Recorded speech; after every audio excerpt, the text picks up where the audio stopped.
Hey everyone, welcome to की fashion world. आज मैं आपको इस फैब्रिक से शॉर्ट कुर्ती बनाकर दिखाऊंगी। स्लीवलेस कुर्ती रहेगी ये मेरी। देखिए जो डिज़ाइन आप देख रहे हैं इसी तरीके से मैं आपको ये कुर्ती बनाकर दिखाऊंगी। तो आइए हम इसे बनाना स्टार्ट करते हैं। सबसे पहले फैब्रिक को फोल्ड कर लेना है। फोल्ड करने के बाद आपने सबसे पहले इसकी लेंथ लेनी है। लेंथ आप अपने हिसाब से कम ज़्यादा रख सकते हैं। मैंने इस कुर्ती की जो लेंथ है वो 35 इंच रखी है। आप अपने हिसाब से रख सकते हैं। अगर आप 30 इंच पहनना चाहें तो 30 इंच से लेकर 35 इंच तक आराम से आप रख सकते हैं। तो मैंने यहाँ पे 35 इंच लिया। यहाँ पे हमने शोल्डर का हाफ़ लेना है। तो शोल्डर का हाफ़ यहाँ क्योंकि ये मेरी कुर्ती है इसलिए मैं 6 इंच रखूँगी। और इसके बाद हमें इसकी जो आर्म होल की मार्किंग करनी है तो आर्म होल यहाँ से हम 7 इंच पे रखेंगे इस तरीके से। इसके बाद हमने इसकी बस्ट लाइन की मार्किंग करनी है। तो चेस्ट का 4 उसमें आपने 2 इंच प्लस कर लेना है। आपकी जितनी भी चेस्ट है उसको 4 से डिवाइड करिए और 2 इंच प्लस कर लीजिए। अब इसके बाद हम इसके वेस्ट की मार्किंग करेंगे। तो शोल्डर टू वेस्ट 14 इंच रखेंगे और शोल्डर टू हिप जहाँ पे हमने चाक ओपन करना होता है वो हमने 19 इंच पे रखना है। अब यहाँ से हम इसके वेस्ट की मार्किंग करेंगे। तो वेस्ट का 4 और उसमें आपने 2 इंच प्लस कर लेना है। और सेम ऐसे ही आपने हिप की मार्किंग करनी है। तो हिप का 4 और इसमें आपको 1.5 इंच का मार्जिन ले लेना है। तो देखिए इस तरीके से हमने मार्क कर लिया। यहाँ पे हमें फिटिंग के लिए 2 इंच स्ट्रेट रखना होता है। उसके बाद आप जितने भी निशान है उसको आपने मिला लेना है। पॉइंट नहीं बनाना है, बाकी आपको इसी जैसे निशान है उसी तरीके से हमने मिला देना है। अब इसका जो आर्म होल है, बैक आर्म होल के लिए आप नॉर्मली 1.5 इंच रखिए और फ्रंट के लिए 1 इंच रखेंगे। और जो फ्रंट आर्म होल है वो उसमें हमें हाफ़ इंच अंदर की गहराई का निशान लगाना है फ्रंट आर्म होल के लिए। आप चाहें तो फ्रेंच कर्व की हेल्प से भी शेप दे सकते हैं। तो देखिए इस तरीके से हमने मार्क कर लिया। अब हमें यहाँ से नेक की विड्थ रखनी है 2.5 इंच। जो नेक लेंथ रहेगी वो मैं 7 इंच रख रही हूँ, आप थोड़ा सा ज़्यादा रख सकते हैं। तो देखिए इस तरीके से हमने बना लिया। यहाँ पे हमने हाफ़ इंच डाउन करना है नेक टू शोल्डर पे। अब देखिए बिल्कुल इजी मार्किंग थी ये। आप देख सकते हैं कितनी सिंपल तरीके से ये मैंने मार्किंग कर लिया। जैसा कि मैंने आपको इमेज में दिखाया है इस तरीके से। अगर आपको ज़्यादा डीप पहनना हो तो आप थोड़ा सा वी थोड़ा सा कम रख के थोड़ा सा आप राउंड देना है आपने, बाकी सेम आप रख सकते हैं। तो और जो नीचे का घेर है वो हमने नॉर्मल ही रखना है, स्ट्रेट ही रखेंगे हम। तो देखिए इस तरीके से हमने ये मार्क कर लिया। अब इसको देखिए ओवरऑल मैंने मार्किंग कर ली है। अब हमने इसकी कटिंग कर लेनी है। तो पहले मैं मार्किंग से पहले से मैं पिन अप कर लूँगी। फिर इसके बाद देखिए जो हमने जितने भी हमारे आउटर मार्क है उसकी हमने कटिंग कर लेनी है कुछ इस तरीके से, जैसे मैं आपको ये कटिंग करके दिखा रही हूँ। इसके नेक की कटिंग हम बाद में करेंगे क्योंकि मैं जो नेक है वो मैं पेस्टिंग पेपर से बनाऊँगी, तो इसलिए हम नेक की कटिंग बाद में करेंगे। तो देखिए इस तरीके से कट कर लिया। यहाँ पे हम थोड़ा सा शेप दे देंगे कुछ इस तरीके से। ये मेरा फैब्रिक जो है वो ज़्यादा नहीं था तो इस तरीके से मैंने इसको बना लिया है। तो देखिए इस तरीके से यहाँ पे हम छोटा सा कट लगा लेंगे इसके मिड में। अब आपने देख लिया इस तरीके से दोनों पे मैंने मार्किंग कर ली। अब हमने इसके नेक की कटिंग करनी है और इसमें आपने अभी कुछ नहीं करना। तो नेक के लिए मैंने देखिए पेस्टिंग को पेस्ट कर लिया है किसी अदर फैब्रिक पे।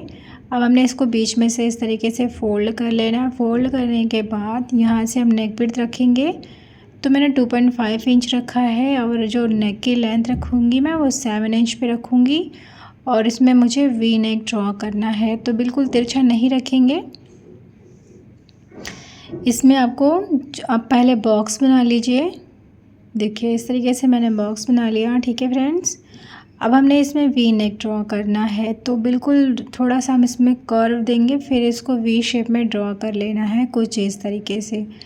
आप चाहे तो यहाँ पे मार्जिन रख लीजिए इस तरीके से जैसे मैं दिखा रही हूँ, या फिर आप इस तरीके से फैब्रिक को पूरा ही रख सकते हैं। और आपको बीच में से फ़ोल्ड करना है और हाथ से टैप करेंगे तो दूसरे साइड पे भी सेम यही निशान आपको मिल जाएगा जैसा कि आप ये देख सकते हैं। तो देखिए इस तरीके से मैंने ये दूसरे साइड पे भी सेम निशान ड्रॉ कर लिया है। अब हमने ये मेरा देखिए नेक जो विड्थ थी वो 2.5 इंच थी और जो नेक की लेंथ है वो 7 इंच पे है। अब बैक नेक के लिए मैंने एक्स्ट्रा कुछ नहीं करा, वो नॉर्मली सिंपल जैसे हम नेक विड्थ रखते हैं 2.5 इंच और जो नेक की लेंथ रखी है वो मैंने सिर्फ 3 इंच रखी है। आप कम ज़्यादा अपने हिसाब से रख सकते हैं। तो देखिए अपने ये पेस्टिंग को इस तरीके से लिया, सीधे पे रखना है हमने नेक को। जो लाइनिंग वाला साइड रहेगा वो ऊपर साइड को रखा हमने और इसको बिल्कुल बराबर से मिड को मिड से मिला के रखेंगे इस तरीके से और इसे पिन अप कर लेना है। और फ्रेंड्स, अगर आप बिगिनर हैं तो पहले आप इसे कच्चा कर लीजिए और उसके बाद आप इस पर सिलाई लगा सकते हैं। कच्चा करने से ये फ़ायदा होगा कि जो आपका नेक है, जो डिज़ाइन है वो प्रॉपर आएगी और जो नेक है वो खिसकेगा नहीं आपका, तो इसमें फिनिशिंग बहुत अच्छी आएगी। तो इस तरीके से देखिए हमने यहाँ पे इसे पिन अप कर लिया, जैसा कि आप ये देख सकते हैं। पिन अप करने के बाद अब हमने इसमें सिलाई लगानी है। तो ये मेरा फ्रंट नेक है। अगर आपको इसमें शोल्डर जो है कम ज़्यादा रखना हो तो आप अब पहले पेस्टिंग के ऊपर ही आप नेक की जो विड्थ है वो ज़्यादा रख लीजिए या फिर आप शोल्डर की साइड से कटिंग कर सकते हैं। तो ये बैक नेक है। मैंने जैसे इसमें ही आपको मैं सिंपल तरीके से बता देती हूँ, आप इसी तरीके से पेस्टिंग पे कट कर लीजिएगा। यहाँ पे नेक विड्थ 2.5 इंच रखनी है इस तरीके से और यहाँ पे जो नेक की लेंथ है वो मैंने 3 इंच रखी है सिंपल। और इसमें अपने कुछ नहीं करना और ड्रॉ कर लेना है यू शेप में। अब देखिए इस तरीके से मैं इसका नेक रेडी करके दिखाती हूँ। तो देखिए मेरा बैक नेक है, जैसा कि मैंने बताया था आपको, ये मैंने यू शेप में रखा हुआ है इस तरीके से। आप चाहें तो जो बैक नेक है वो डीप रख सकते हैं। अब देखिए एक तरफ सिलाई लगाने के बाद दूसरी तरफ से भी हम सेम ऐसे ही सिलाई लगा देंगे ताकि जो सिलाई है वो खुले नहीं।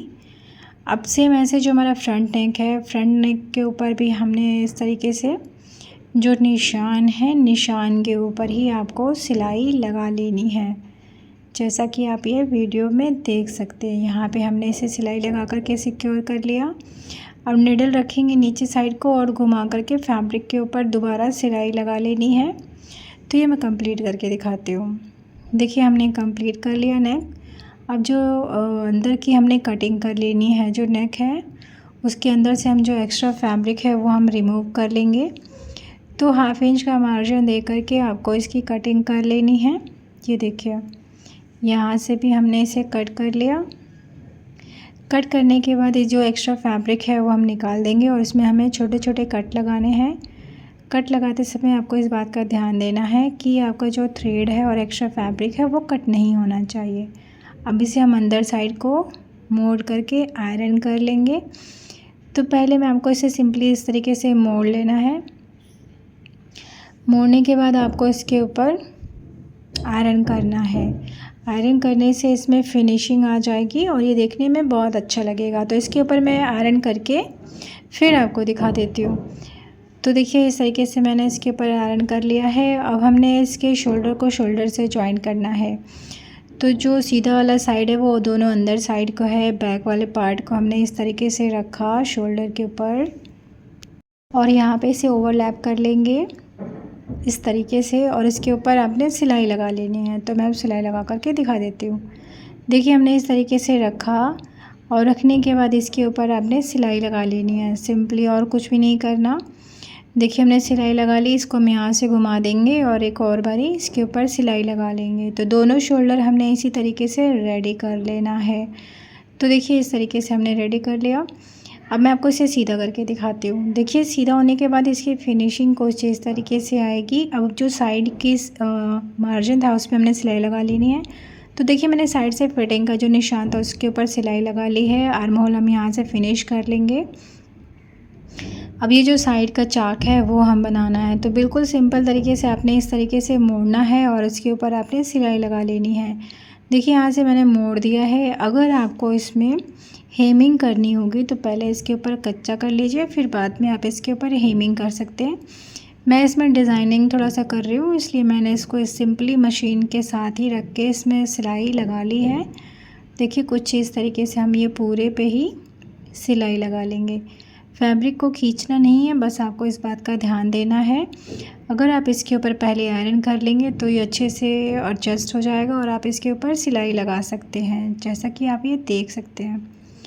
ये देखिए हमने यहाँ से सिलाई लगा दी। निडल को हम यहाँ से घुमा लेंगे, यहाँ से फैब्रिक को अंदर किया, यहाँ से 2 से 3 बारी फिक्स करेंगे। फिर से हमने यहाँ से फैब्रिक को घुमा करके इसके ऊपर सिलाई लगा लेनी है कुछ इस तरीके से। तो देखिए ऑलमोस्ट मैंने ये सिलाई लगा ली है। सेम ऐसे ही जो दूसरा वाला साइड है उसे भी हम ऐसे ही रेडी कर लेंगे। रेडी करने के बाद सिंपली इसके ऊपर आप आयरन कर लीजिए, फिर इसकी फिनिशिंग हो जाएगी। तो ये मैं पूरा आपको कंप्लीट करने के बाद दिखाती हूँ। इसका जो साइड का बॉटम है वो और जो आर्म होल था वो पूरा फिनिश करने के बाद दिखाती हूँ आपको। तो देखिए इस तरीके से मैंने ये सिलाई लगा ली है। सिलाई लगने के बाद जो हमारी कुर्ती है वो कुछ इस तरीके से नज़र आएगी। स्लीवलेस कुर्ती है। आप चाहें तो इसके ऊपर पर्ल्स वगैरह या लेस से डेकोरेट कर सकते हैं। ये मेरा फैब्रिक इस तरीके से था, इसलिए मैंने इसके ऊपर कुछ नहीं किया। मैं इसके ऊपर थोड़े से बीड्स अटैच करूँगी, तो आप इसके नेक के ऊपर अच्छा सा लुक दे सकते हैं। और ये देखिए बॉटम साइड पे मैंने यहाँ पे इसके चाक को बना करके रेडी कर लिया है। तो होप आपको अच्छी लगी होगी आज की मेरी वीडियो। अगर आपको आज की मेरी वीडियो अच्छी लगी है तो प्लीज़ मेरी वीडियो को लाइक करिए, शेयर करिए और सब्सक्राइब करना ना भूलिए। अगर आप मेरे चैनल पर नए हैं तो और वीडियो से रिलेटेड अगर आपके पास कोई क्वेश्चंस हैं तो आप मुझे कमेंट बॉक्स में कमेंट करके पूछ सकते हैं, मैं उसके रिप्लाई आपको ज़रूर दे दूँगी। तो जो इसका बैक का लुक है वो भी इस तरीके से था, बहुत सुंदर से बन के रेडी हुई है। तब आज के लिए बस इतना ही। मिलते हैं नेक्स्ट वीडियो में नए टॉपिक के साथ। तब तक के लिए thanks for watching. Thank you.